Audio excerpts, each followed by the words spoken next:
For those who do not know me, my name is Zach. I grew up in a non-Christian family, but a very close family who I'm blessed to be here today. As a child in school, I grew up with behavior problems, which was a bit of a problem. And the lack of an ability to sit down for 5 seconds paired with that, not the best combination.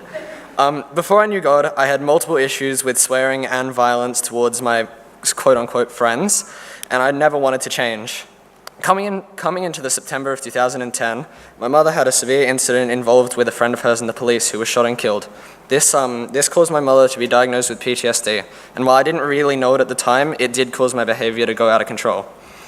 However, a great friend of mine in primary school, Toby McBride, invited me along to this thing called Zone 56, as it was called back then.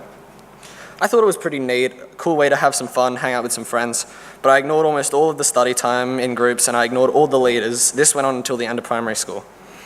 In year 7, I attended youth group every single week and having great fun. But sure, as the boys will remember, I couldn't sit still and I couldn't listen. I still interrupted constantly. It was at this point I met Alex Jones, and although he sent me out of every single study, he understood me and reached out to me. After finding a friend and leader I respected, I slowly started to calm down a little bit, sit still a little more often. I started to attend the many camps and special big nights for each youth group and started actually listening to what was being said. And I thought I could finally call myself a Christian. But I never took any steps to change it, and looking back, I never had any heart in it.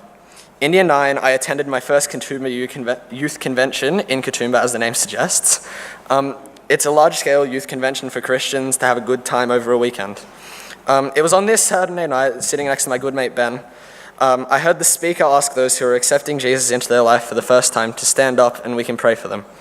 I stood up, embarrassed yet happy, and as I sat down, I could see the happiness in Ben for me and we prayed together that night.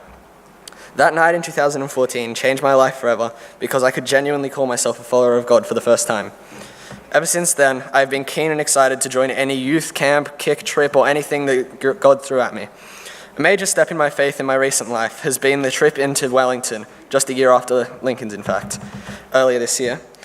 The mission trip was a ridiculous test of faith, patience, and love, the hardest of my life.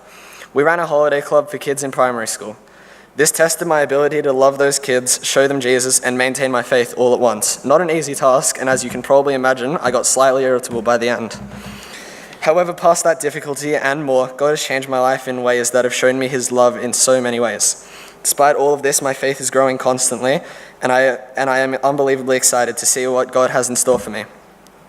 Tonight, I'm doing this to prove that God loves me and has a plan for me, and this is the first step of the rest of my life with him.